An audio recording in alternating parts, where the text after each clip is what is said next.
Well, good evening. How are we doing tonight? Good. Are we? Yeah. We haven't started yet. How do you know? Thanks, so sweet.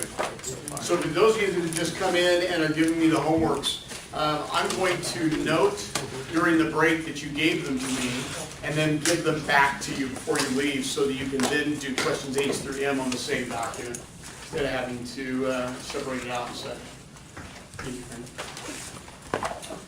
So tonight what I want to do is start off as I will pretty much every time, and that is by taking questions about the problem set that you just worked on.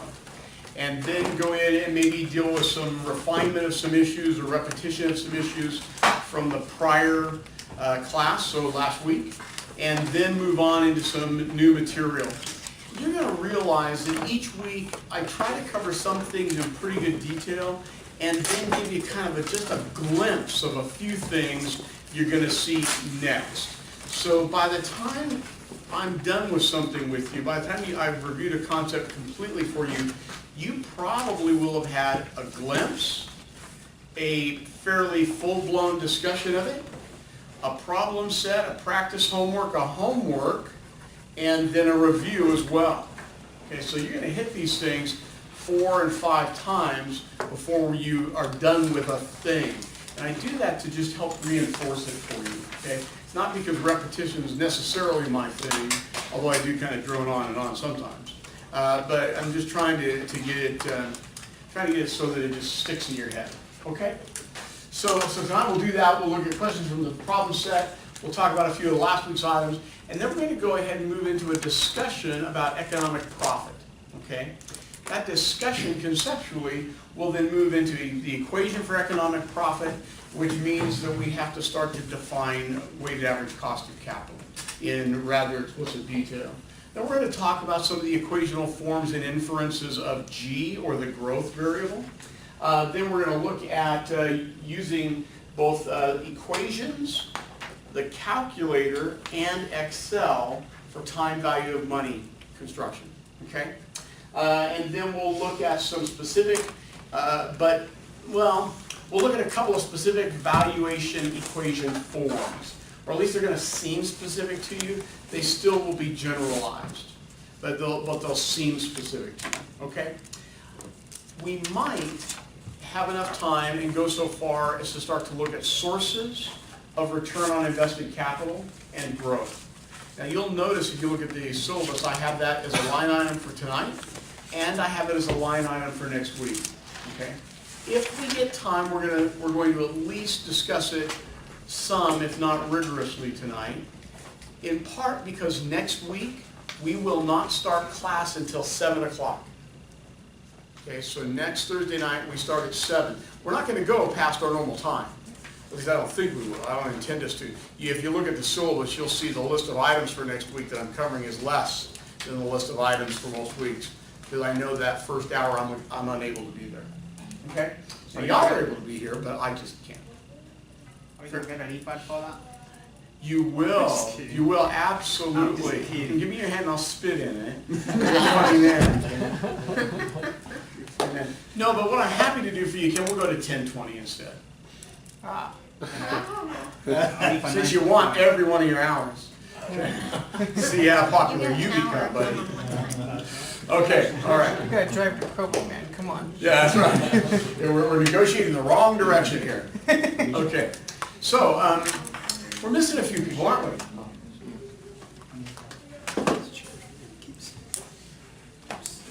Sophia, I knew Sophia wasn't going to be here. Oh, Matt was not here yet. Shelby was going to be away. Elise, oh, you're here. Hey, so Sophia make me. Tafira will be there. She's right now in the Florida. So. She's where? Florida. Oh yeah, yeah. In fact, she told me she wasn't going to be here. Oh, yeah. So okay, so we're just missing a few. All right. You all saw that I posted last week's course video. It's not extraordinary quality, and it's not as clear maybe as it could be, but hopefully it's helpful to you. And obviously we're recording tonight, and I'll keep posting those. Okay. So what questions do you have with respect to the problem set, the first half of which you've turned in this evening? Completely clear? It was all good? I was just curious about the third equation for the growth. Third equation for what? For the growth? Okay, Or- IGR and SGR? No, the last column when we did the three Ah. equations. For the FCF. Oh yeah, Yeah. sorry, FCF, I couldn't remember. Got it. Okay, Yeah, so for free cash flow, and that would be no plat times 1 minus G divided by ROIC. right. So what would you like to know about that equation? I just wasn't, I wasn't getting the same number. No, you weren't. No. You weren't supposed to. Oh. Why I asked you to do free cash flow each of the 3 ways. Mm-hmm. So remember that in that equation, or the 2 equations, we have free cash flow being equal to no plat plus depreciation minus change in net working capital minus net capital spending, right? And in the other equation, we have free cash flow being equal to no plat times 1 minus G divided by ROIC. Okay? Remind me briefly, under what conditions you would use this second or blue equation. Do you recall? I gave you a very staunch or strict cautionary rule. Key value, right? Yeah. Key value driver equation only, and in what part of that equation, do you recall? The continuation part. So you're going to learn tonight that there's, each of these valuation equations has 2 parts. You can even think of it as a 2-stage model. Some people call them 2-stage models. There is the explicit period, and then the continuation period, or the continuation term, sometimes referred to as the terminal value. Okay? So we'll be disaggregating those tonight, so you can understand exactly what I mean. And I'm going to help you see some kind of funky time frame signatures that will be a little bit counterintuitive for you, at least for the next week or so, and then you'll be all over them. Okay? That said, in the key value driver equation, this version of free cash flow shows up in the continuation term, okay? Not in the explicit term. So not in the first stage, only in the second stage. So that's one of the 2 places you'll use it. What's another? I say 2, maybe there might be 3. What's another? Well, when you're told to. Okay? When you're told to. Okay. And there are times I'm going to tell you, like in this one, because you were just told, use all 3 of them. And I did that, Elisa, so that you can see that using all 3 of them ostensibly with the same inputs derived a separate value. And so I purposely wanted you to see that, okay? And then the other time is we're going to get to a point where we look at valuation multiples, which you may or may not understand yet, but you will when we get there. And you're going to find that the key value driver form of free cash flow is the basis for an important part of the valuation multiple algebraic form. Okay? And when I talk about these algebraic forms, and I'm looking at these things in the abstract, and I give you all these variables, but not a lot of numbers. And then you do numbers when you do the problem sets and such. I do that because it lets us talk about what those variables are rather than getting hung up on what the numbers are as we're being conceptual. You'll dig into the numbers. You'll dig into the numbers. Thanks, Michael. And I'm going to give these back to you so you can do the second round. Okay, I'll get back to you before we're done. So you can dig into the numbers after you really understand their inference. Okay? Yeah. Just a quick question about that. So the first formula for free cash flow is plus depreciation. On the Yes. Right here? yeah, Okay. on the problem set it says non-cash expenses. Those 2 are the same. Same thing. Okay. Because I think I looked at the term on Investopedia or something for non-cash expenses, and I got a couple of other stuff in there that Got it. was said to be non-cash expenses. So I got a different number when I checked it. Okay. But- So on these problem sets, when I adjudicate them for scores for you, how critically do I look at your accuracy? What did I tell you last week, Robert? Don't really look at that It's more like how you set it up. Or did you even do it? Yeah. Because honestly, is there any reason to not have perfect accuracy if you want it? Why? You give the answer. You have the answers. Come on, let's get real here, okay? You have the answers. You guys are master students, which I think means right off the top, you are not morons, okay? And if you have the answers, there is no reason to have the wrong answers in front of you, okay? So I don't look at it all that rigorously, which means they're kind of a double-edged sword. You could pretty easily just creatively copy them down, make it look like you actually did some chicken scratch note work and such, give them to me, get all the points, and then a day of reckoning will come wherein you're doing an assessment, which was a fancy schmancy term for test. And then I will know. And I will know before that, because I can always tell just based on our conversations. Okay? So don't do that. Yeah.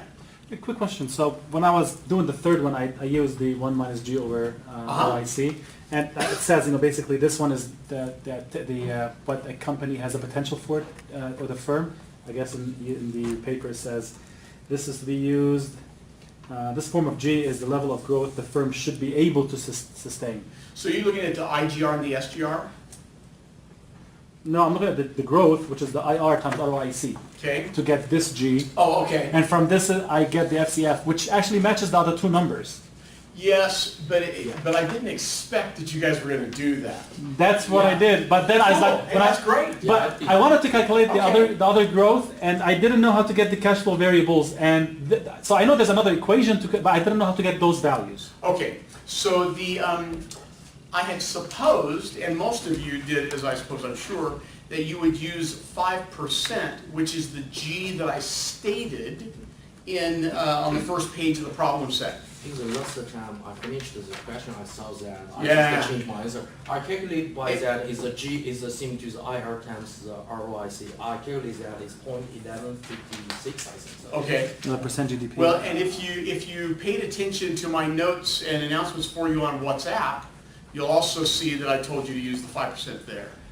So if you're not I watching haven't been WhatsApp getting yet, WhatsApp. By the Yeah, I way. didn't get haven't it. gotten any Yeah. messages on it. I don't get anything on WhatsApp. Yeah. do you have you put yourself in our group yet? The only thing I got is the videos that you said it wasn't uploaded. Okay, so let me make sure I've done this. That's It's the last altogether message. possible or not. I'm going to So embarrass that's- myself here in a moment. Nope, there it is. Well, here's the thing, Rick. Colin asked a question, They and I were out said, on Sunday though, so they might not receive the messages prior to that. oh, that's possible. Yeah. If you logged in after that, you may not have gotten what was already there. I've got it since you won't get Thursday, it. August 23rd. Actually, I'm on it.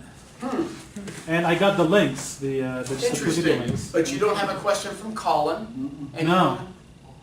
It's encrypted, okay. That's, yeah. Interesting. Because the only message I got from you is the video message that if on Friday you may have noticed I posted the videos, and then you posted the first link of the video over there. And then on Tuesday it says somebody else joined.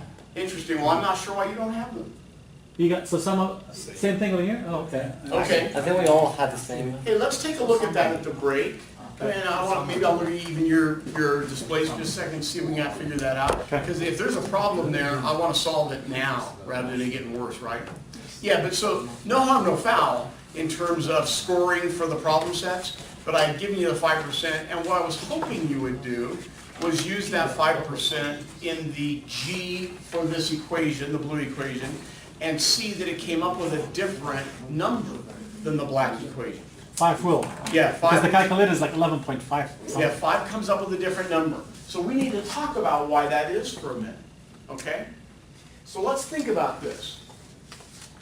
If these two items are going to equal each other, we just set the two equations equal to each other, right?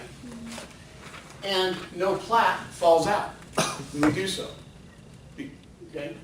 Or, well, I guess it doesn't expressly fall out, but it conceptually falls out because no plat and no plat are the same thing, okay? But algebraically, it doesn't fall out.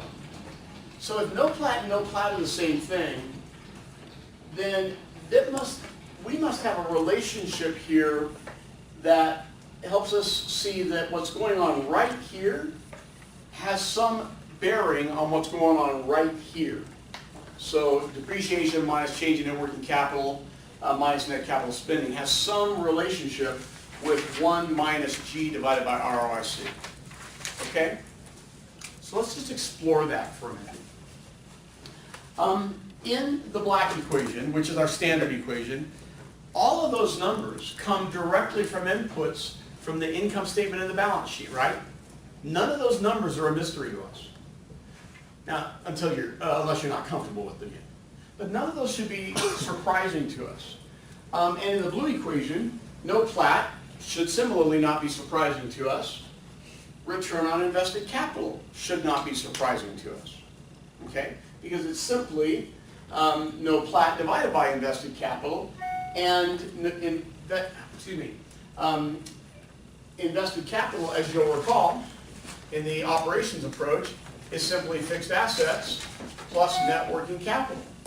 Well, we also see some notion of this right in here, because we have fixed assets and net working capitals being measured right there as well, right? So the only thing that becomes kind of a mystery to us is G. And G, if you think about it, is the expected growth rate of the income variable in the equation. It's not an observed growth rate, it's an expected growth rate. Or we might be able to calculate a theoretical version of it by IR times ROIC. There's other ways to think about theoretical versions of it as well. But we're guessing on that. Because by the way, when we say estimate or expected, we mean guess. Okay? So it's the mystery for us.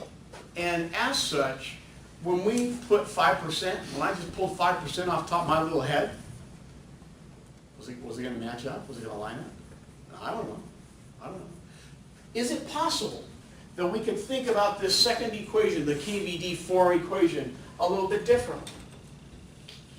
Could we use the same number as we got here?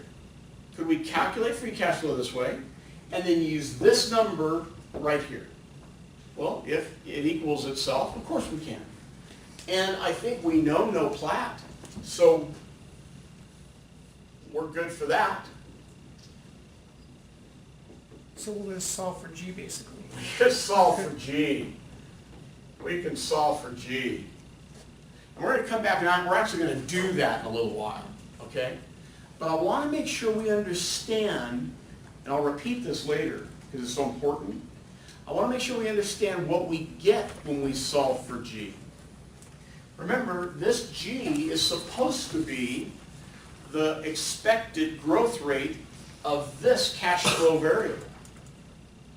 But when we use these known values that come from a particular time frame or that come from a change from that time frame in the one before, then what time frame is this G reflective of if we have reverse engineered it?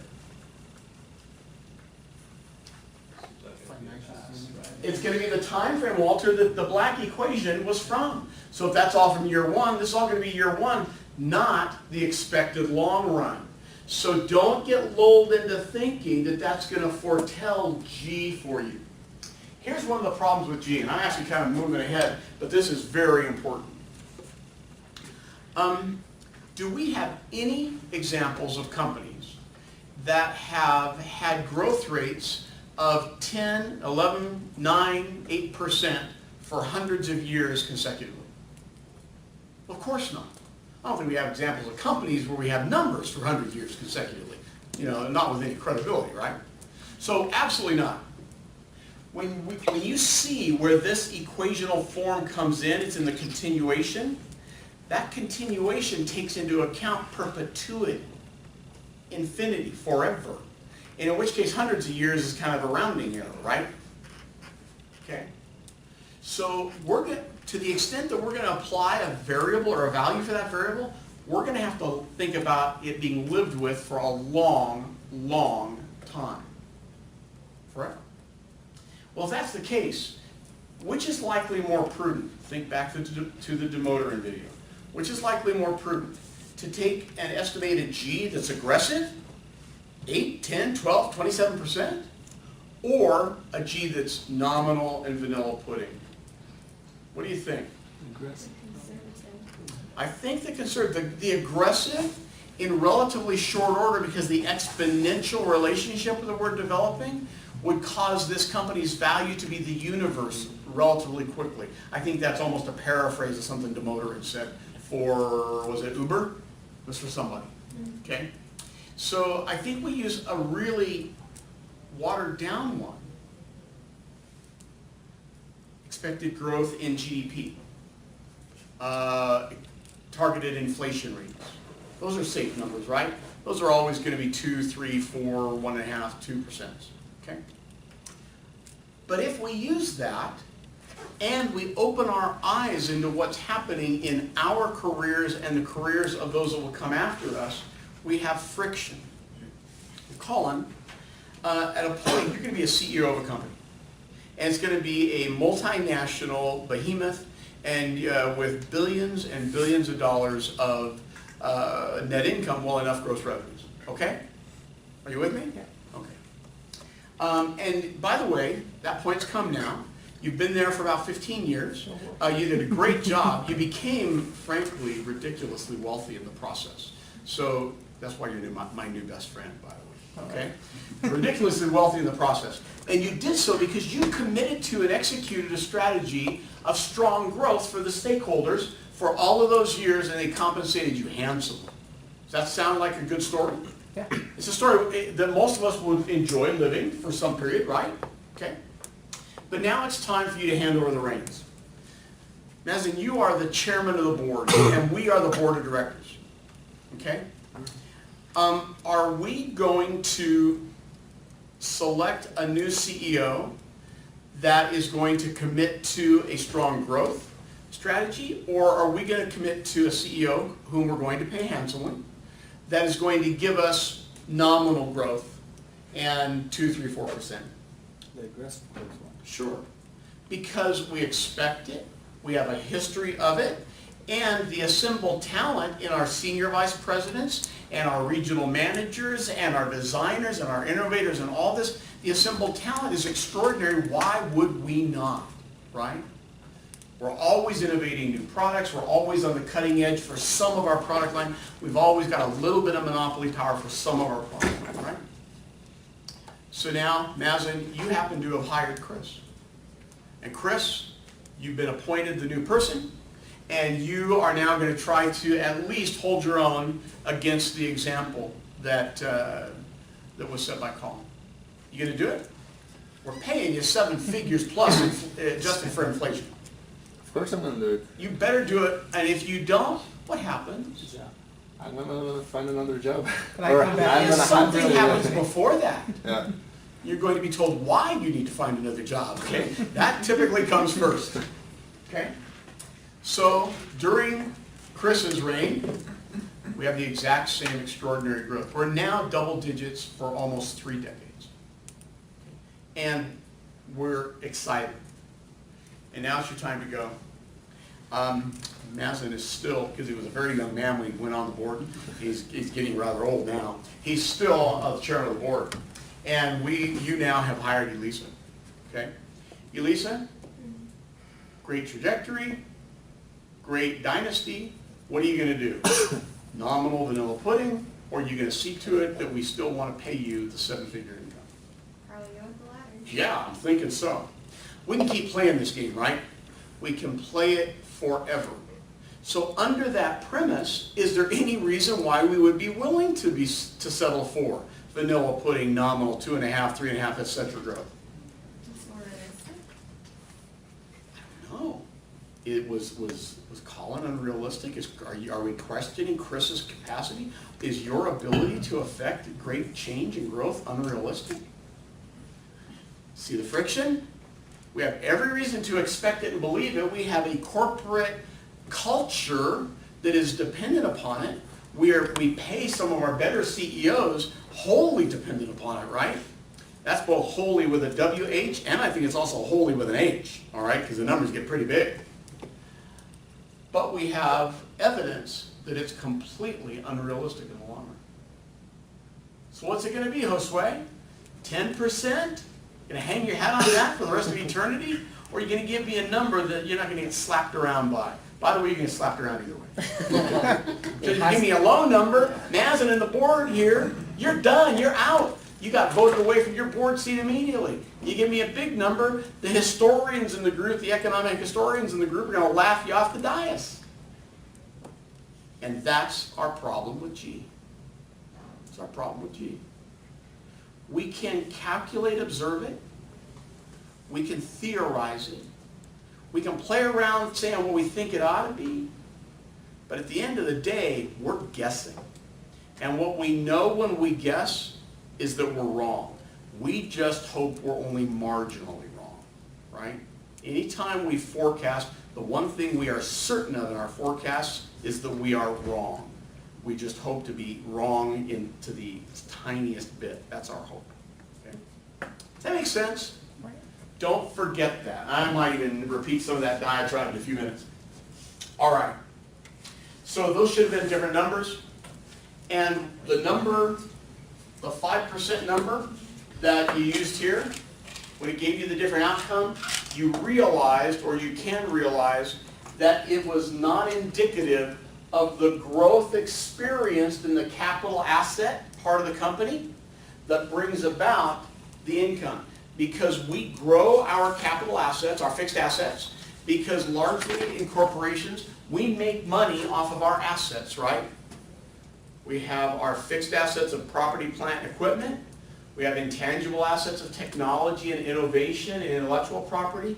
And we also recognize that we have assets that don't show up as an asset on the balance sheet, but that should be significant contributors to the addition to shareholder equity. So there's an asset that doesn't show up on the balance sheet, but should be a significant contributor to the addition to shareholder equity. And addition to shareholder equity is called retained earnings. So if that's not on the balance sheet, it's not physical assets, financial assets, intangible assets, intellectual assets. What is it? Human capital. Human capital. It's the asset we don't own. We only rent it for a period at a time, a payroll period at a time. And we only rent part of it, right? Yeah. And everyone says it's the most important one we've got. And I think there might be some merit to that. Okay? Does that make sense? All right. Any other questions about the problem set? Please, Walter. As I'm trying to kind of understand G, is it ever possible, I mean, do we ever kind of postulate, maybe we go with an average of G to kind of taper it out for diminishing returns? Good question. And you're going to see that I'll model exactly that. But you'll also see that in most modeling, that you'll ultimately, for your long run, your continuation term, when you finally get there, so you're no longer tapering, you're just on a continuation, you're going to find you're going to settle down to something nominal. Yeah. Because otherwise, the number just explodes and becomes completely unrealistic, not dependable. Other questions about the problem set? Please, Junior. So, I remember there are two kinds of free cash flows. One's for the firm, the other one's to the equity, right? So, the formula we talk about is not about equity. Yeah, so you're talking about cash flow from assets, or CFFA, and you might, I don't know if you had a class in which you studied CFFA. You might have, which is sometimes referred to as cash flow from assets, cash flow from equity. Okay, they balance each other. I'm not going to deal with the equity part. Okay, so we will at a point take a brief look at firms that operate on equity rather than firms that operate on assets, but it'll be a very brief look. And by the way, those firms are banks and holding companies. So real estate holding companies, Berkshire Hathaway would be an example, because Berkshire Hathaway is technically just a holding company, right? A lot of insurance companies. Private equity firms are holding companies, essentially, right? Those tend to operate on equity rather than assets. But they're the minority of the market. We're going to spend most of our time dealing with firms that operate on productive assets. Good question. Okay. Well, in doing this, we've also been covering some of last week's items, right?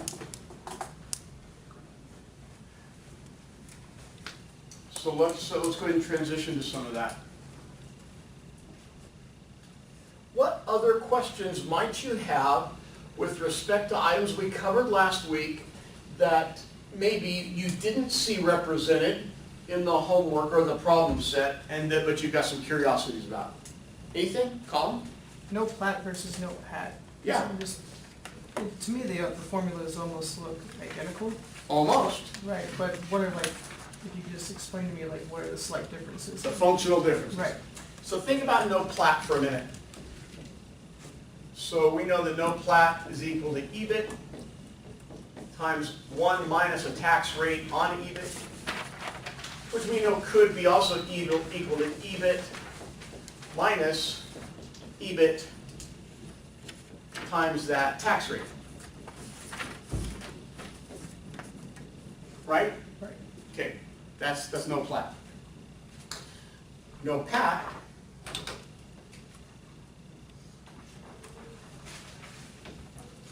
is equal to EBIT minus, Taxes paid, right? yeah, net operating profit after tax, taxes paid, which is going to be equal to EBIT or minus taxable income times the tax rate on taxable income with an adjustment for any funky little tax benefit things. Okay? So it's our EBIT minus the tax we actually paid, right? Well, if EBIT and taxable income are the same thing, which they are if there's no interest expense, okay, or extraordinary expenses. And if the tax rate on EBIT is the same as tax rate on tax that we got for taxable income, which they would be if EBIT and taxable income were the same thing, then these would be the same number. But because we know that most entities have interest expense, therefore taxable income is not the same number as EBIT, and therefore the tax rate on taxable income is not the same, and we know that very often something else is affecting our taxes paid. I think I used the example, you're the board of directors or it was the senior vice presidents for the company, and I decided to go out and buy all of you new Teslas before the end of the year, and I captured a $7,500 tax credit for the corporation for each one of those Teslas. There's a dozen or so of you, that's not an insignificant level of tax credit. Does that have anything to do with the organic operation of our company? No. And you might say, well, you gave us all luxury cars because we're talented people, you did that to keep us. It could have just as easily been a Mercedes, right? Or a Maserati, in which case I wouldn't have gotten the tax credit. So a discretionary decision, and that's just an obtuse example of one, a discretionary decision very often is going to affect what tax we actually pay. Okay?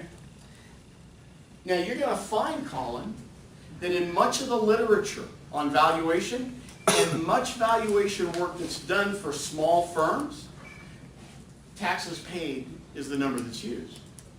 But I reject that, as do many theorists, because taxes paid that based upon your management versus Manny's versus Robert's may be completely different because your discretionary decisions that have nothing to do with the actual organic operation of the company. Manny had no interest because he bought the company outright. Robert has 25% debt, and you have 50% debt. You're all going to have different taxable incomes. And we can't do that. We got to strip it back to a point where it's the same numbers because it is the same company. No reason it should be different, have a different outcome for Josue than for Walter. Does that help? Yeah. Okay, all right.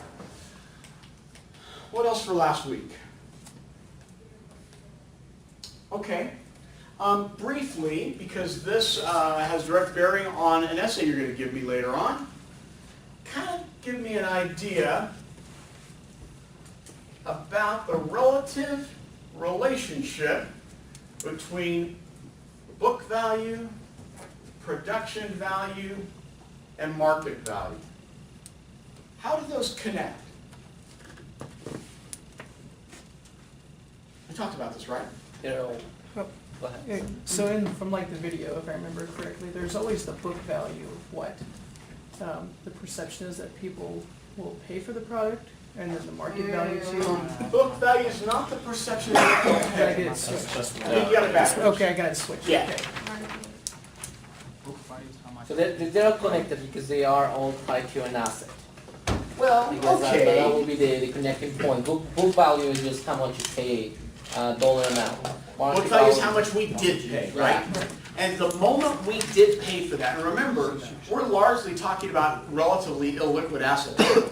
A company is not something that you trade instantaneously unless you are on the public market exchanges, right? So a relatively illiquid thing. So the moment somebody buys that asset, that sets the market, does it not? Okay. What else? How do you know, Chris, how much to pay for the asset? How do you know what your offer should be when Ken is trying to sell his asset? No, yes, and it's the bid and ask. So what you are bidding as Ken is asking. So, from the video, when Damodara? Demoter? Demoter, Aswak yeah, Demoter? talked about Yes, so- hard name to say, isn't it? Yeah, Think about having breakfast with the guy and mispronouncing his name 3 or Yeah. 4 times before he corrects you because he's polite. Thank you. no, but he kept, I paid for breakfast. he kept putting these notes in the envelope for those who, if he did it the same for the, Yeah. I watched the Google video, where he put control in, Brand equity. yeah, and brand and all that stuff, and it kept adding up, and we would pay more and more after he put more stuff And into if you it. use the words China or synergy. Yeah, right? China. And blockchain, that's the third one. Okay, those are the key terms. Okay, So that also affected. so that all gives us a notion of what it's worth, but given what I've got on the board, It's the market value. well, Ken, you're about to go into a discussion with the other side of the transaction based on your company, right? Which you're going to set the market value when you agree, if you agree. How do you know how much you should expect? How do you know how much to ask? How does the buyer, potential buyer, know how much to offer? Well, you might say, I know how much to ask because a company like ours sold at some multiple some months ago, or weeks ago, or yesterday. Or you might say, I know how much to ask because I had a professional valuation analyst take a look at this company 6 months ago. But both of those things that you're relying on probably relied on some estimation of production value to get there. So think of it like this. Production value informs market value. And at the instant the transaction happens, market value and book value are the same thing. Because when Josue pays, writes the check, pays for it, he transfers it, gives cash out of his balance sheet, brings the asset onto his balance sheet at the same number, so the balance sheet still balances, right? It's the same number. Let's talk about what informs means, though. Notice I didn't say equals. I said informs. You're going to see as we go through our equations that all of our equations have one variable in common at the very least. And that variable is a discount rate, because remember that we're doing a present value. There's various forms of the discount rate that we'll explore even tonight. But they all have a discount rate in common. If both buyers and sellers of an asset have full information in a perfectly competitive market, which I know that doesn't exist, it's unicorns, it's Easter Bunny, it's Santa Claus. But if we have that rarefied condition of a perfectly competitive market, and both sides of the transaction have the exact same knowledge of what growth should be, exact same knowledge of what management decisions are going to be, everything, but they don't necessarily have the exact same expected discount rates, right? I'm an investor, I'm 61 years old, I've made $1 or $2 in my life. At this point, I am not seeking a high rate of return because I know that as I seek a high rate of return, I accept a higher level of risk. I don't have a career to rebuild my portfolio. Whereas Chris, you look a little bit younger than me, right? I know you're wealthier than I am, and you're probably smarter than I am. So you're probably willing to take on a level of risk that I simply would eschew today. Which of us is going to have the higher discount rate? You are. You are. And since that discount rate is going to show up in each of our equations, and is the one thing that we can't necessarily have perfect knowledge on for each side of the equation, that R is what sets up the difference between bid and asked. That R is found in the denominator of the equations, by the way. So when it's larger, the value of the term becomes smaller, right? When the denominator is bigger, assuming the numerator is constant, the value of the term becomes smaller. So Chris's R is bigger, so he ends up with a smaller valuation, estimated value for this. My R is smaller, I end up with a bigger valuation by virtue of our perspectives as investors. Now think about it somewhat differently. Manny, do you have a car that you like? Yes, but it's wrecked. Before it got wrecked. I loved it. I thought this is true. I thought I remember that, by the way, yeah. So before it got wrecked, do you suppose that car was more valuable to you or more valuable to somebody that was just coming up and looking at it? More valuable to me. Yeah. We call that the law of possession. Okay. We think that which we possess is of greater value than other people think it is. That's why we're still allowed to possess it. We keep them from doing so, right? If they thought it was of greater value, they would dispossess us of it. That's the way it goes. Either by applying us with cash or force or some other mechanism, right? So we tend to put a higher value on that which we own. It's in our personal sphere. Okay? So now I own the company. Am I going to have a higher discount rate than somebody just looking at it from the outside, or a lower discount rate? I value it more highly. Well, I'm going to have a lower discount rate, which gives it a higher value. If there was going to be a transaction at play, I would be asking a high value. Somebody would be bidding a lesser number. When they bid a lesser number, they're putting a greater R. I ask a higher number, I give it a lesser R, which you might think, well, wait a minute, that's kind of counterintuitive. You said you value it more. When you give it a lower R, you value it more. Okay. You'll see that in the equations. And I'll talk a number of times about how this sets up the difference between bid and ask. Offered and proposed. Okay. Let's just move from there into talking about opportunity cost and economic profit. We know that the economic condition is such that we believe that firms will reach a zero profit condition after some period of time. We know competitive markets are going to give us a zero profit condition. Why is that?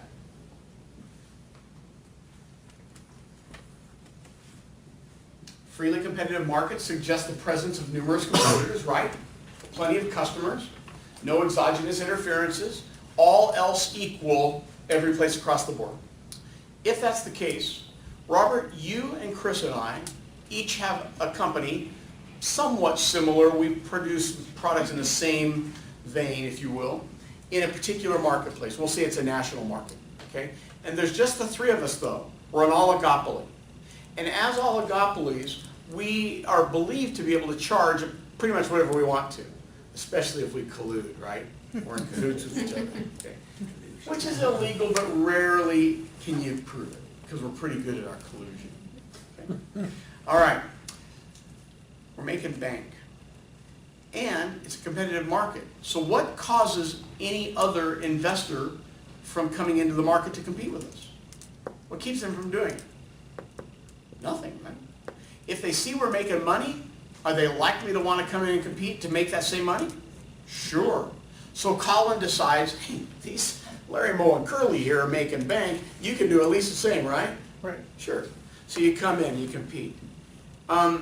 Same kind of market, same kind of product, same kind of input, same kind of employees, same kind of customers. The only thing you got to compete with is price. So you lower your price.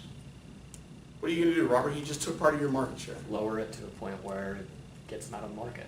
Yeah, in fact, you're going to lower it, I'm going to lower it, Chris is going to lower it, you're going to lower it. We're going to play that game till it's the race to the bottom. We get down to where there's no profit left for any of us. And if we collectively or individually have a big enough bank account, we're going to lower it enough to drive him out of business. And oh, by the way, while I'm at it, I'm driving you out too. Okay? Robert, I'm no longer. I'm going to drive him out. I'm going to wait till next time. All right? So that's why we believe that in perfectly competitive markets, products will become commodified and we will drive profit out of the market, and such that there becomes a zero profit. Okay? Zero profit, though, doesn't mean we're not making money. It sounds like it means no one's making money, right? But it doesn't. We need to separate out the concepts of accounting profit, which is net income, right? And economic profit. What's the difference? Do any of you know?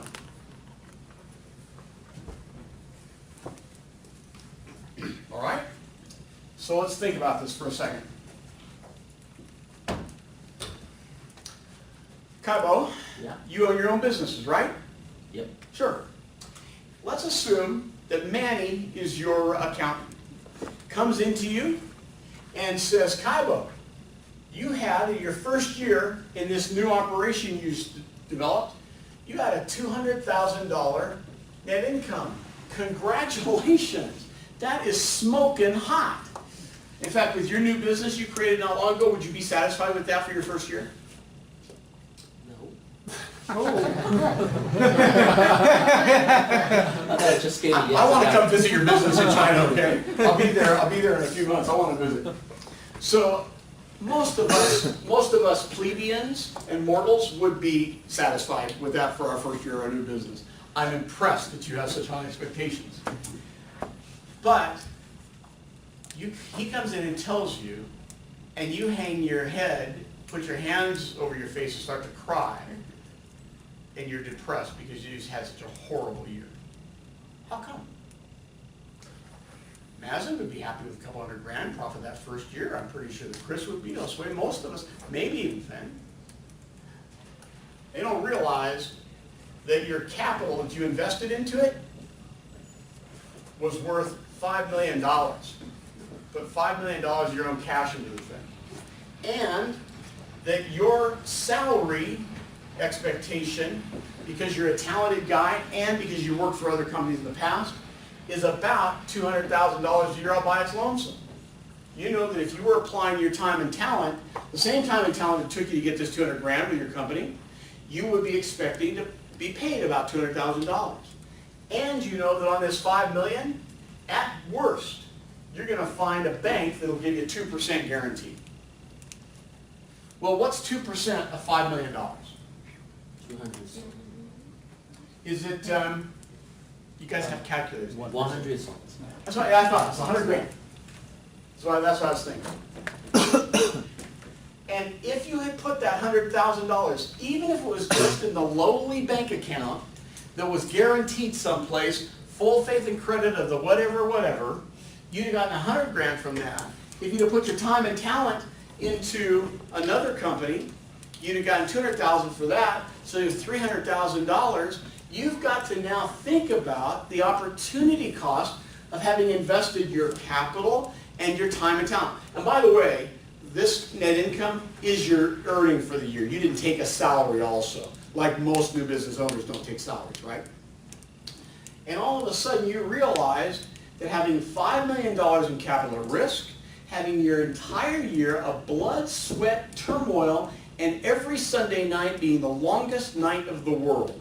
Any of you that have ever owned your own business know exactly what I'm talking about, okay?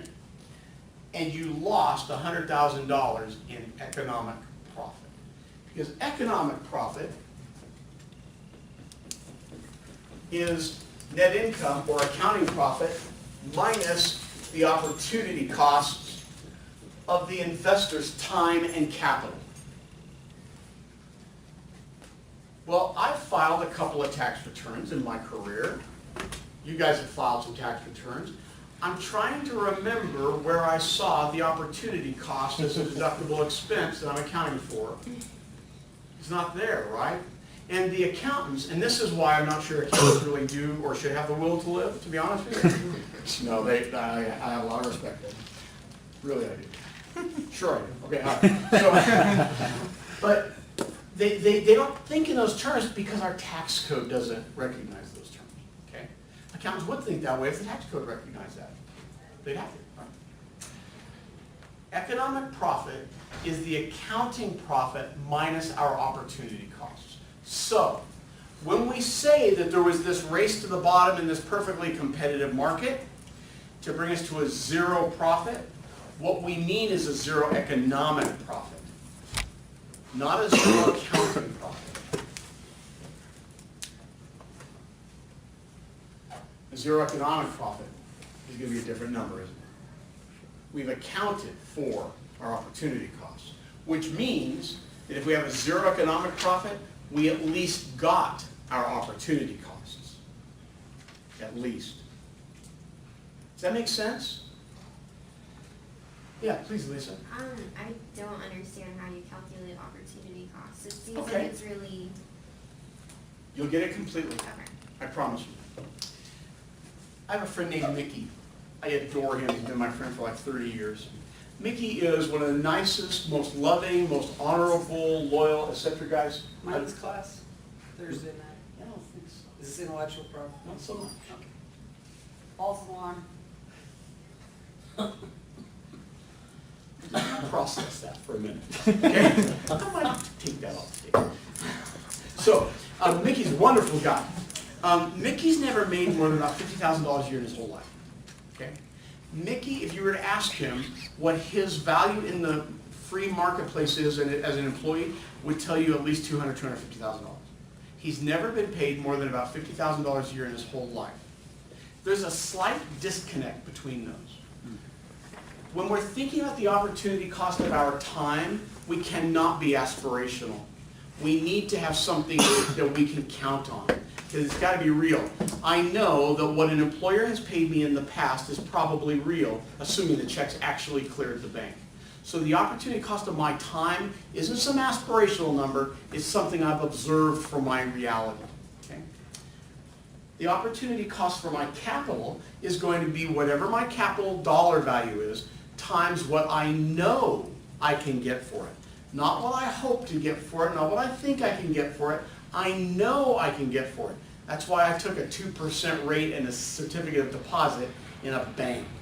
Because I'm pretty confident, full faith and credit of the United States government behind the FDIC, I'm pretty confident that the bank's going to pay the interest rate it tells me.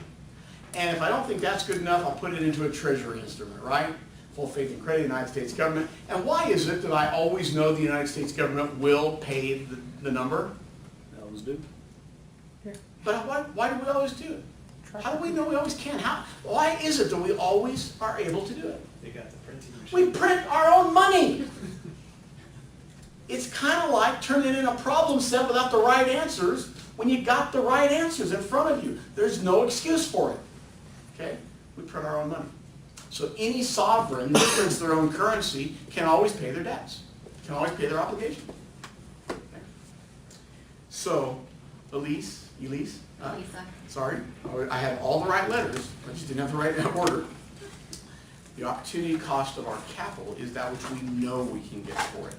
No ifs, ands, or buts, no risks. Maybe we could have gotten more.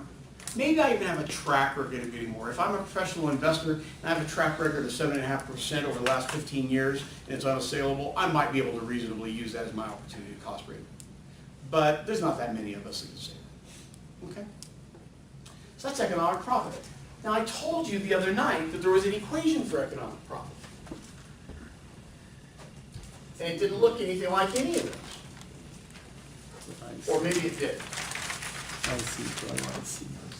I told you that economic profit was equal to invested capital times return on invested capital minus weighted average cost of capital. How is that similar to my economic profit, which is net income minus the opportunity cost of the investor's time and capital? Well, the return on invested capital is pretty cut and dry, right? We know the ROIC, once again, is equal to no PLAC divided by invested capital. Those are numbers right off the income statement and balance sheet. Takes little to no creativity to find them, just a little bit of practice.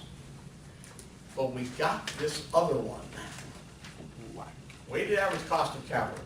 And weighted average cost of capital is simply a modestly complex formula that gives us a discount rate from the standpoint of the firm, because it's the capital in the firm's possession that we are putting a weighted average cost on. And we want to make this wholly a opportunity cost, which means it must be market oriented. And so we're about to differ from almost every finance textbook that you'll see in this country as we talk about WACC tonight. Because we're going to talk about a completely market-oriented version of weighted average cost of capital. We're not going to talk about a book one. So let's start with book, though, so you can understand the construction, okay? I'm going to differentiate book and market with red for market, blue for book, okay? So we've got this equation.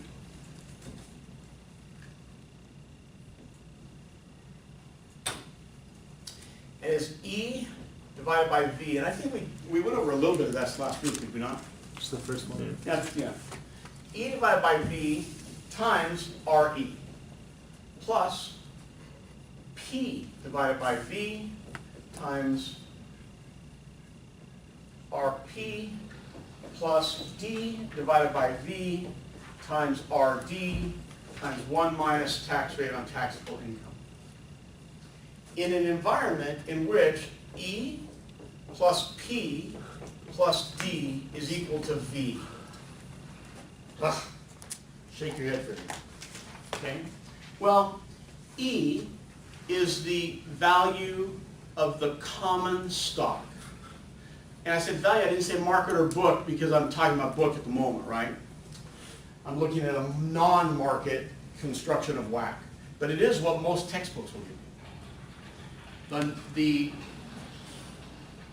amount of common stock on the balance sheet, so the amount of money that the company received for the common stock when the company sold the common stock, which may have been yesterday, so it may be relatively accurate in terms of market value, or it may have been 50 years ago, and it was issued at $1 per share, and now it would have a theoretical market value of $1,000 a share. So those numbers may have no bearing on each other. P is the book value, in this case, of the preferred stock. D is the book value of the company's long-term capital debt, not current liabilities, because they're not capital debt. And this T is the tax rate on taxable income.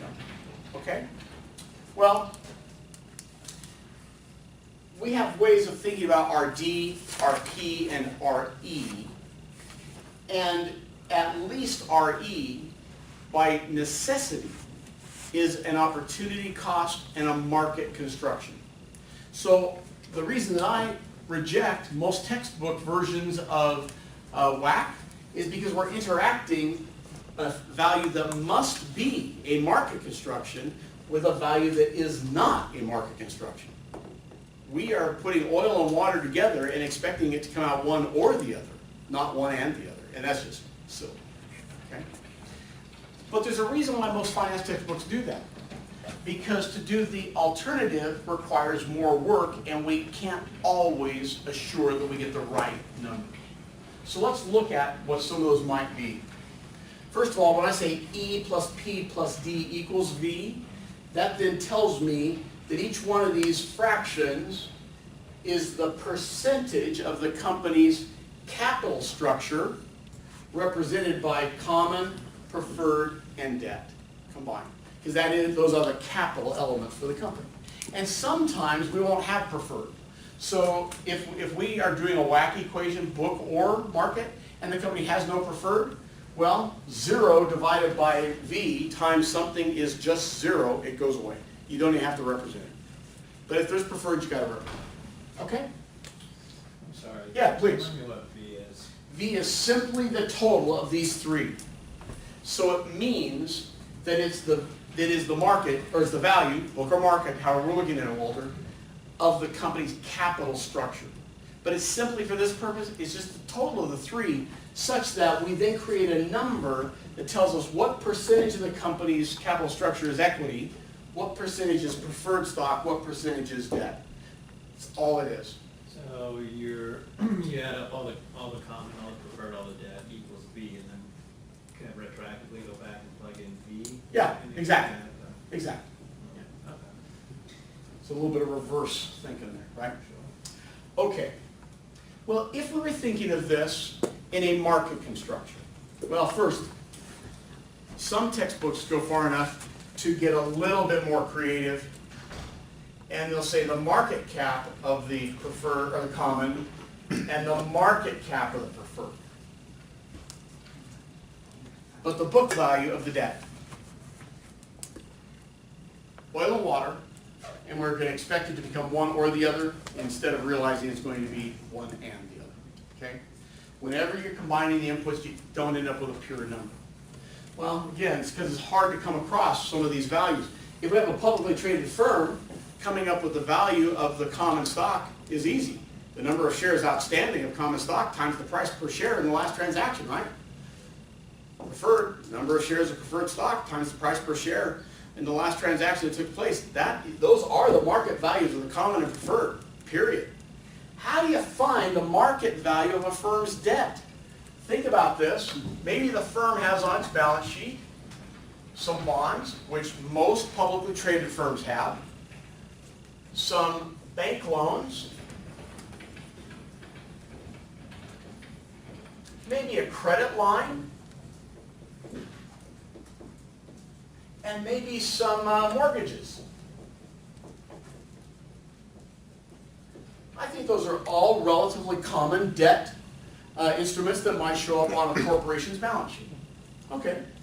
Well, do you remember from a prior course an equation that will let you find the market value of a bond? Let me see if you do. Call an ambulance. I have a heart attack. Okay, well, we'll spend some time with that equation, and it will become your new best friend before we're done. Start it tonight, okay? It's the bond value equation. My guess is you'll recognize it when you see it, you just don't remember it immediately. I know a few of you because I think I taught it to you. So you're about to embarrass me here, Walt. Not do that. So we know we have an equation that we'll review that we can pretty readily, if we have the right information, which is pretty easy to get, we can know what the market value of the bonds are. Bank loans. How do I know the market value of a bank loan? So Josue, I have a bank, I'm the manager of the bank. You have a $10 million loan with my bank. Happy to get your interest payments each month, quarter, whatever they happen to be. It's just interest only, because by the way, most corporate debt is not amortized. Most corporate debt with large corporations is interest only, and they're balloons. Not all, but most.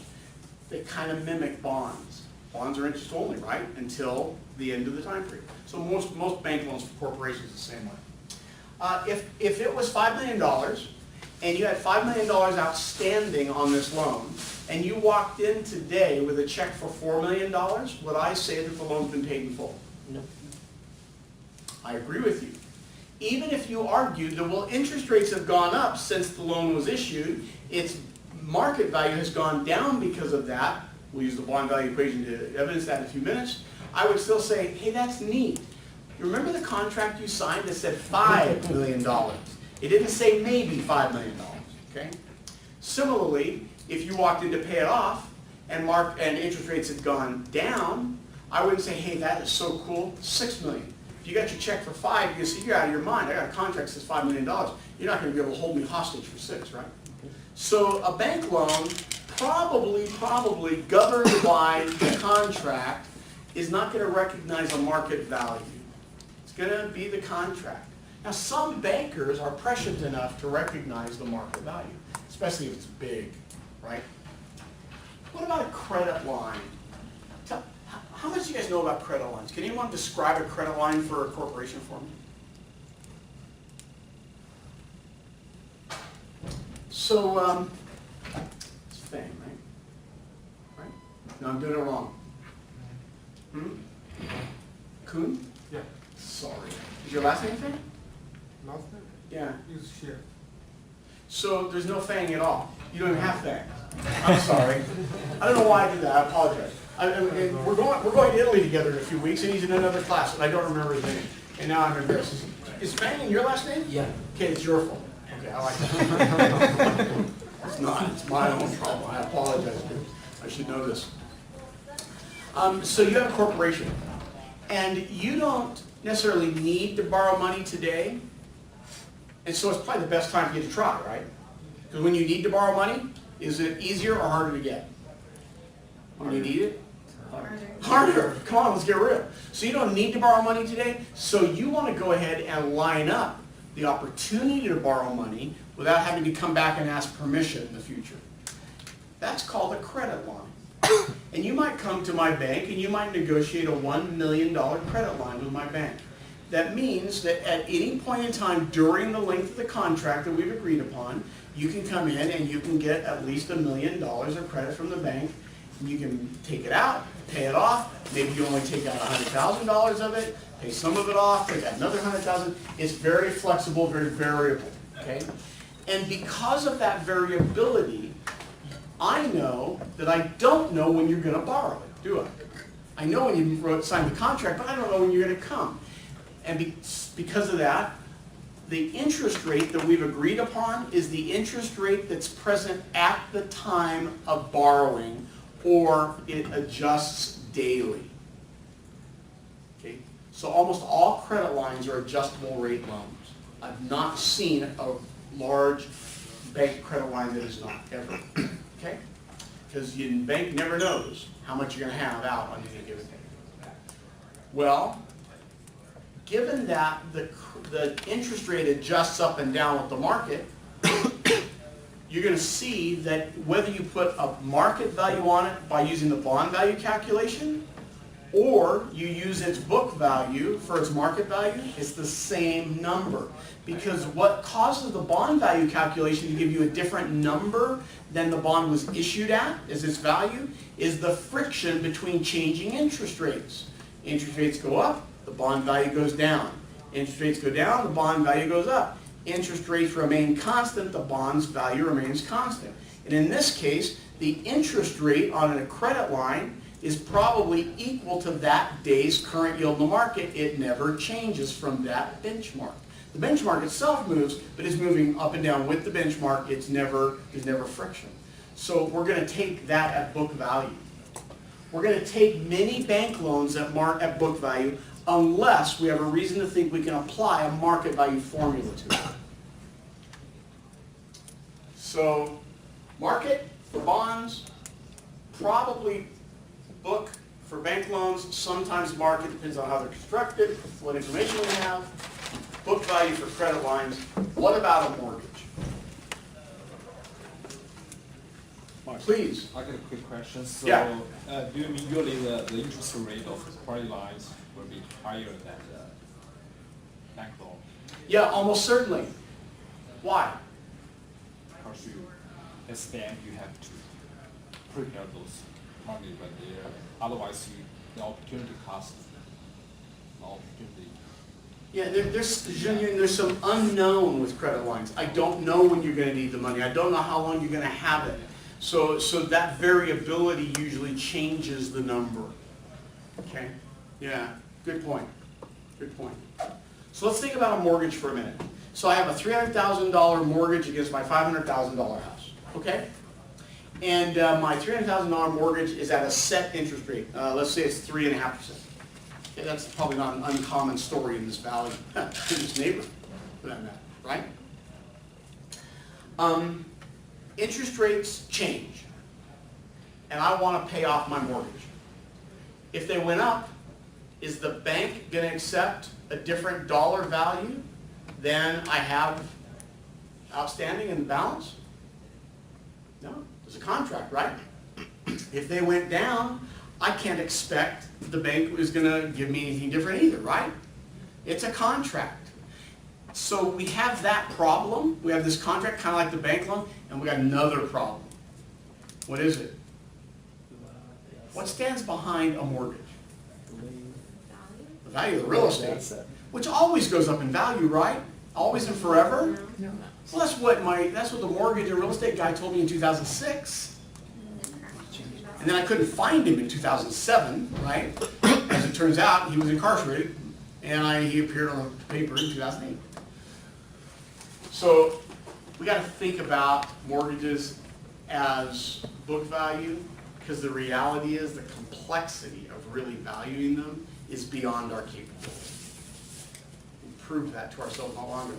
Now, if we were looking at this very intensively, at a bunch of attorneys, a bunch of accountants, a bunch of economists, we might be able to disaggregate the mortgage pool, all this kind of stuff. We might be able to figure it all out, but we're not going to do that. We're going to take it at book value. Okay.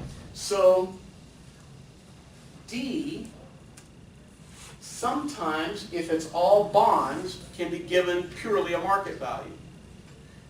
Or maybe if there's some bank loans, it could even be given a market value.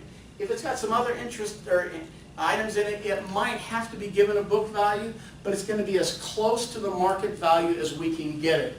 So we're going to think that it's a market value because the market value and those book values are the same number as far as we're concerned. In which case, we now have a market V. We always want a market WACC because you'll find that WACC is the mother of all opportunity costs. It is the most finely calculated of the opportunity costs we can think about. Okay? From the standpoint of the firm. Which means we probably need to talk about our E, our P, and our D to get there. All right? So,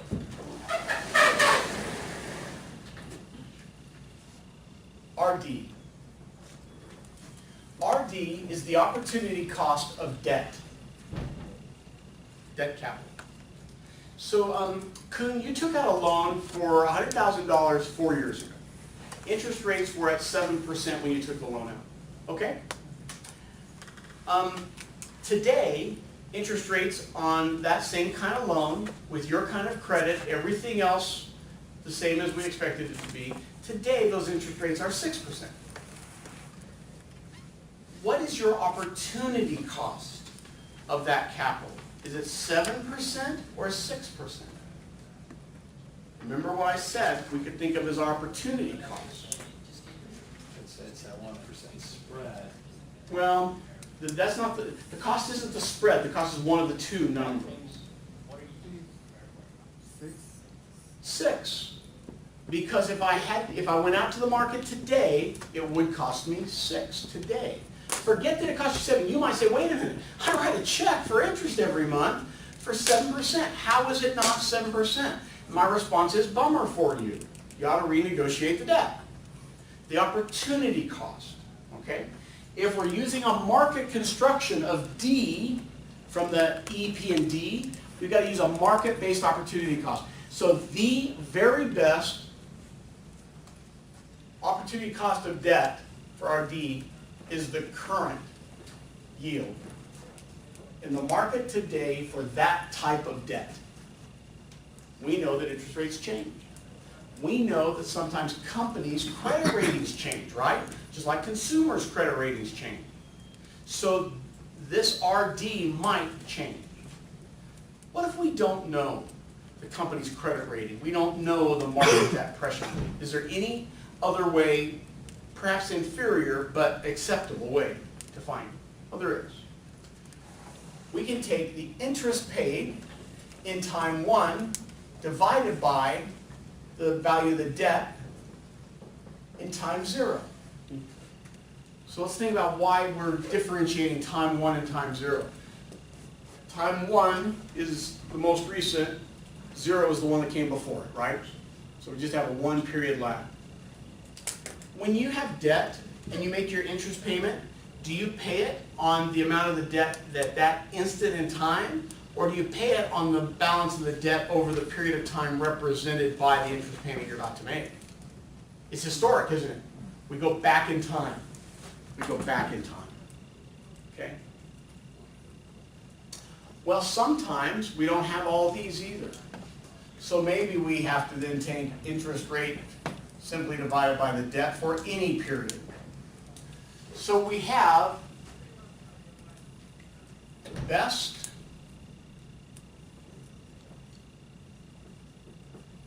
okay, and it'll do, but only in a pinch, okay? Because we're always working off of the best information we have. And if we don't have some of these better forms, then we're going to be satisfied with the best that we have, right? And if we don't have any of these, we'll just guess, because your number is just going to be a guess anyway, right? Okay. So what you're seeing is there may be a hierarchy on what's acceptable for each of these three variables, RE, RP, and RD. And in RD, if you know what the current yield is in a similar debt in the market today, that's the number to use. It's going to give you the most accurate value. If you don't know it, you might default to the next. If you don't know it, you might default to the next. Okay? Does that make sense?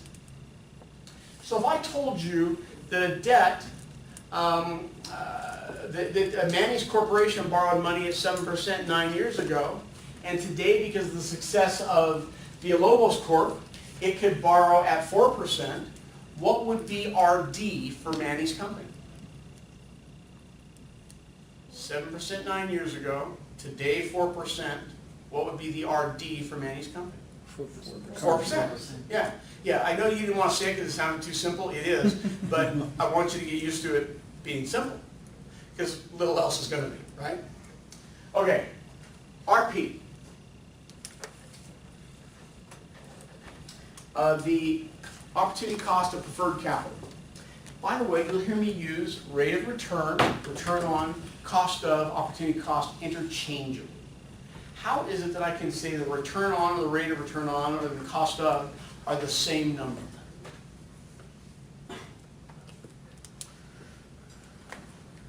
Chris, you're going to loan me $1,000. What are you going to charge me interest rate? Be realistic. 2%. Wow, I didn't say phenomenally generous.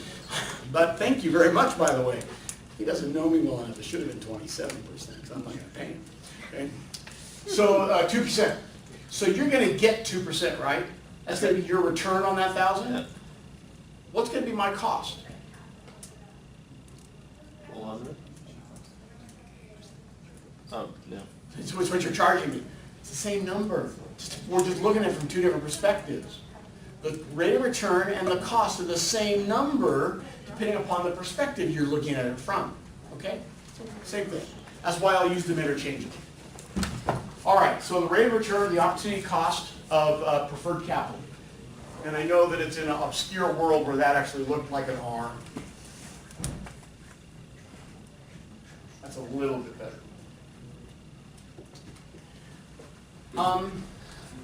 Do I have a good ability to just know what a current yield is for preferred capital? Is one preferred stock issue like another preferred stock issue, like another, like another, like another? Voting rights, conversion privileges, when it's going to be called, what it can convert to, all these things change, not to mention the changing nature of the company that was issued. There is no such thing. Robert might say, well, Pacific Gas and Electric preferred Series A has a return in current yield of 7%, so that should be what the number is for Series B, C, D, and E. And I say, yeah, we're written off of the fact that the conversion rights were different on each one, and all of a sudden we're off to the races. So we don't have a current yield. In fact, the dividends paid at time one divided by the value of the preferred stock, and I just realized I'm writing this in the wrong color. Dividends paid, time one, divided by the preferred value at time one. And since it's red, it's market value. And the amount that gets paid is always market value, right? You give me $1 today, it's market value today is $1.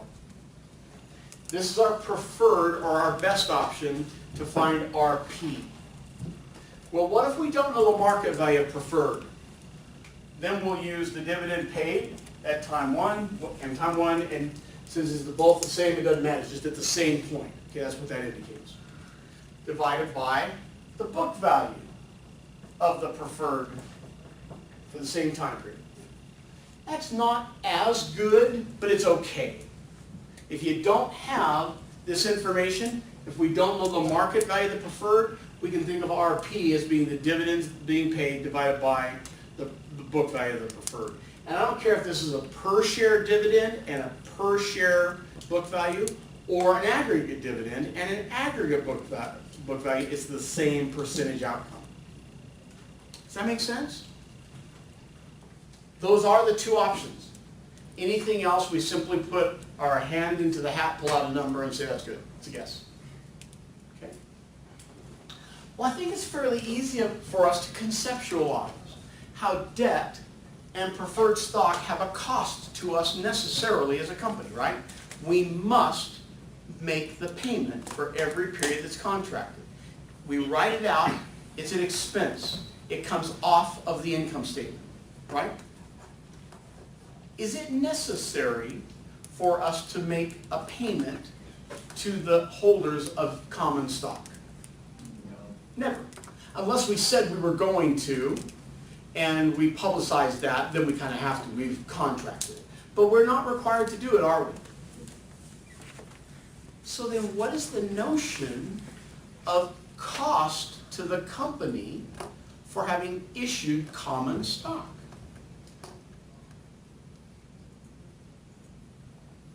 Nothing says I ever have to write out a check for it. Josue buys 1,000 shares. I'm certainly not going to pay him back.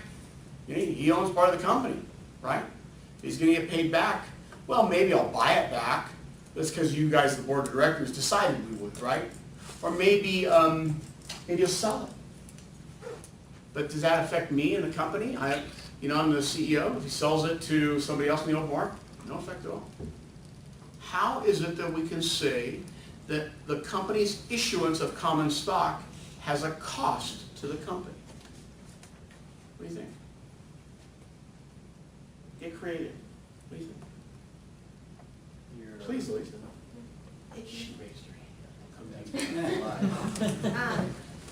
I guess you could look at it from a perspective of taxes. If you have more debt than equity, you get a write-off in taxes. Yeah, I mean, that's not inaccurate, what you said, but I'm not sure that it tracks to what we're talking about. It's not inaccurate conceptually. What else? So Villalobos Corporation, Yes. you're the founder, innovator, CEO, chairman of the board. Okay? You made it happen, Maddie. You took nothing, raised some equity capital from us investors. You've made us wealthy. You've become wealthy. What would happen if you hadn't issued any of that stock to us? Innovator, creator, founder, you made it happen. Would you not have become wealthy anyway? We might argue that he would if he'd have been able to get his hands on the money. Maybe he could have borrowed all the money, faced some big RD. That would have been a honking RD, right? Because back then, you're 18 years old, couldn't even wipe your own nose, right? Okay. Had no credibility, you had no credit rating. Didn't even have an old Pinto to drive around town. But if you could have borrowed the money, you never would have given up any equity in the company, and all of our riches today, minus the interest expense on the debt, would be yours, right? Was there a cost to you of having issued that equity capital? I'm going to say yes, because all of that money that we have, because you made us wealthy, you don't have it, right? And if you had kept all the equity for yourself, maybe you'd have all that riches, all those riches. So that which we have and you don't in this case, or the enrichment that we have, was your opportunity cost of having given away or sold away some of your equity. But that's a great big theory. Did you know what it was going to be at any moment in time? Can you measure it? You might look back on it and say, well, I can measure its past, but I'm worried about its future. I don't care about book values, right? They're historical artifacts, just like your memory of this deal. I care about here and now in the market. So we have to come up with a way to think about RE that is credible, that passes muster in the market. We're going to talk about this. We're going to use something called the CAP-M equation, and then we'll look at the other forms, and then we're going to take a break. Fair enough? Okay, I know I'm going on for a long time. I apologize if I'm boring you terribly, but it's your problem, not mine, so I'm going to keep going. Okay, CAP-M. Capital Asset Pricing Model. Uses something referred to as the security market line to illustrate. If on this axis we have some percentage rate of return, and on this axis we have something referred to as a beta factor, we know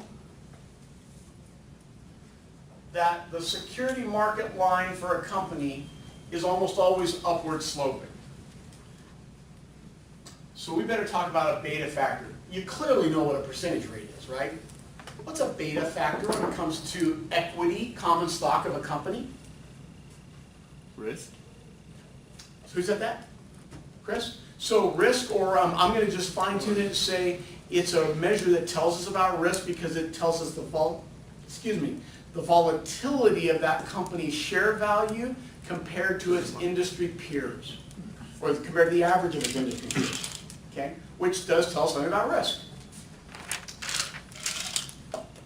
When a company's beta value is 1, it means its market volatility or its risk is equal to the average of the volatility or the risk for all companies in its industry grouping. It's equal to the average. It has the average level. It has a beta factor of 1. If its beta factor is greater than 1, it has greater volatility, greater risk than its industry peers. If its factor is less than 1, then it has less.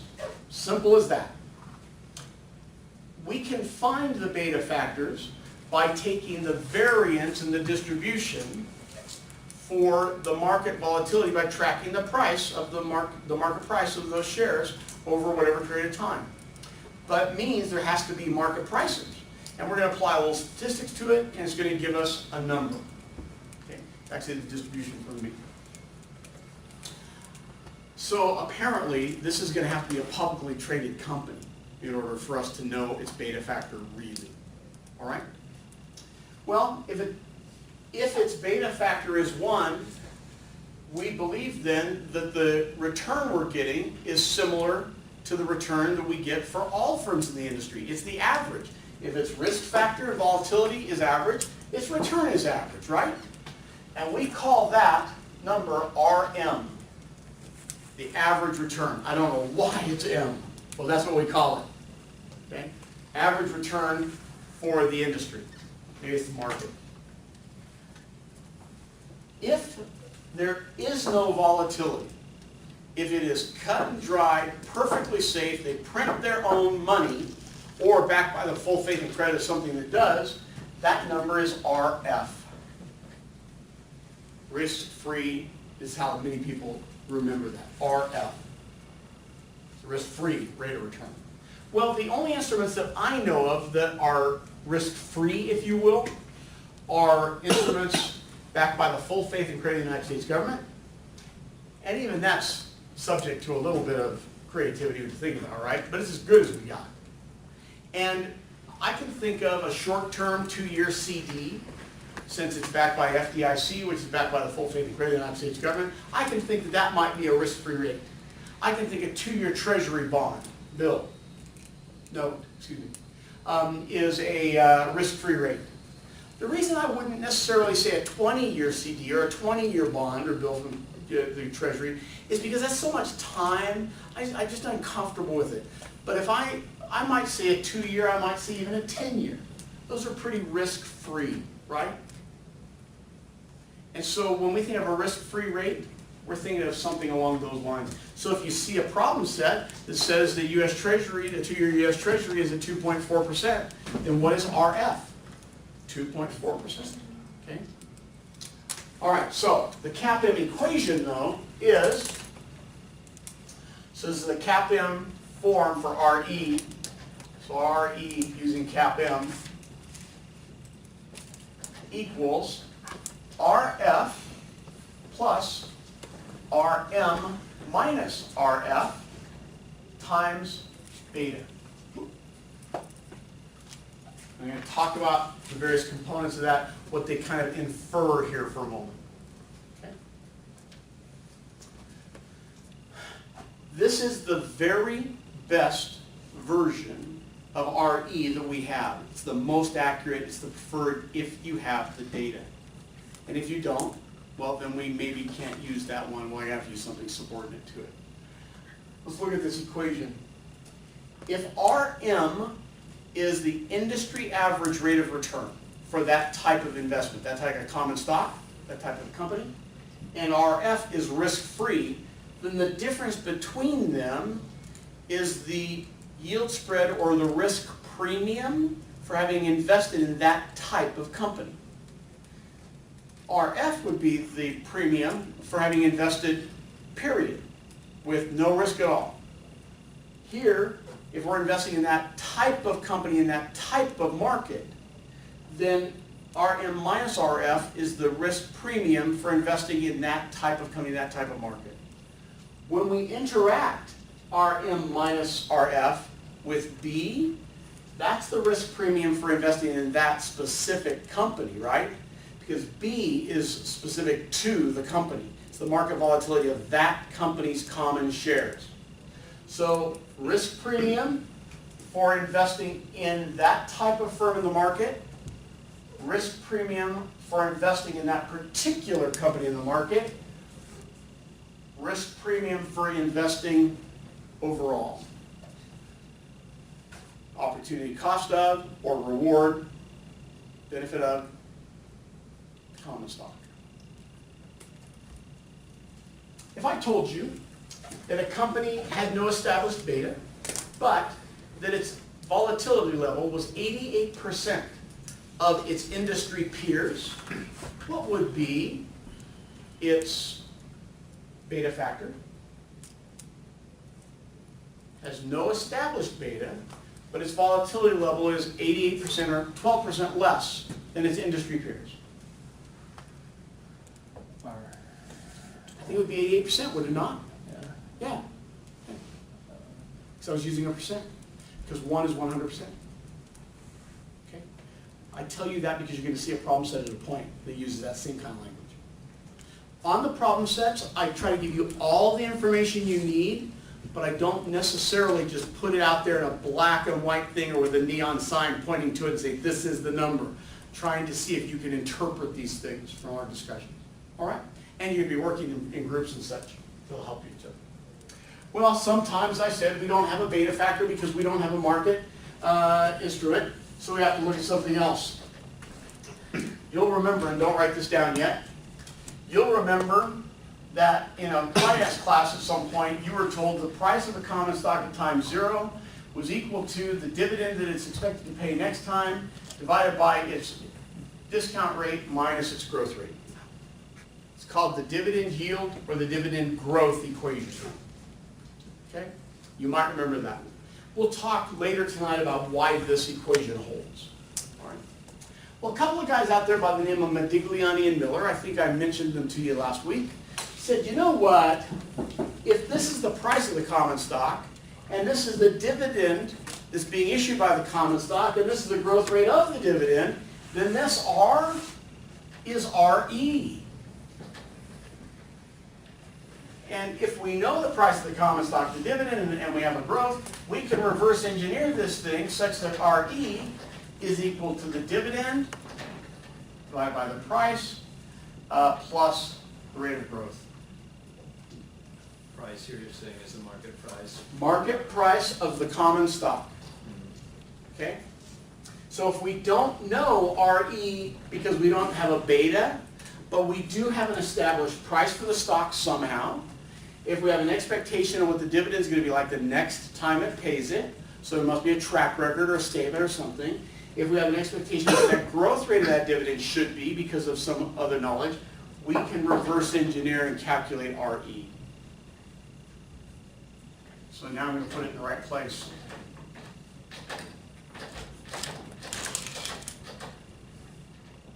RE is equal to D1 divided by P0 plus G. It's just a re-engineering of the dividend yield to dividend growth equation to normalize or solve for its R. Because Modigliani and Miller convinced us that that R, if everything else about the equation is about the common stock, the R must also be about the common stock. Otherwise it doesn't make sense. But that is only assuming they actually pay dividend. If they do That's not, assuming we pay then dividend. we don't have Yeah. that. Part of the reason why it's not best. Okay. It's okay if we got it, it's better than nothing. It's not best. And sadly, as we go down the line, you tell me, there's no other credible way of thinking about RE. Unless you hold true to the thought that you're an investor in common stock, equities in the market, and you have a required rate of return of X, 9%, 4%, 32%, whatever yours is, based upon your experience and your opportunity cost of that kind of investing, you might be able to use that as RE in a pinch. But I'm telling you now, it's painful pinch. I got you with some vice grips. Okay? Yes, Walter? It seems like some companies are driving in the direction that they're substituting share repurchases in place of dividends. Yeah, we're going to talk about share repurchases, buybacks, at a point, not tonight. We're going to put them in perspective, and you're going to understand all about why that would be. And that's just a form of financial engineering that we're going to explore at another night. Is it ever appropriate to put that number as a replacement? Well, there's a dollar value. Well, I don't know that it would be. I have to think about that. You'll get back to me. Because if it's a dollar value, because what I'm concerned about is if they're doing a share repurchase of a bunch of shares, they may have to buy them back at greater than their market price, in which case this is more than 100% plus a rate of growth, which means that RE is honking. Okay, it's over 100%. And I'm not sure if I have digested that well enough to think that I believe it. Yeah. Okay, we'll think about that. Mazen? I'm just trying to figure out why would the second one would be, okay versus the other one is best, because the other one has a risk factor, the beta, and the second is growth, and they're both seems to be estimated or guesstimated. Why would it be the risk? Not. The risk factor of beta is observed. We look at the market volatility of the company's share price over some historic period. We observed it. Now, what is guessing is that we think that its risk volatility in the future is going to be the same as its risk volatility in the past, but that's probably not a bad bet to make, right? The path dependence. Then you may have some reason to modify a little bit. That's a good point. I just think that this is more of a guess than that, because we observe this. This is purely future. Good question, though. Nobody's ever asked that. Good for you. Okay, so let's take a brief break. Let's be back in here at no later than 5 minutes till. If you're in here before that, I'm a happy guy. But no later than 5 minutes till, and then we're going to come back to the wacky equation and put all these things in. Okay? And we're actually going to do some numeric examples for a few minutes. Yes? Yeah, just a comment. I want to show you something. Sure.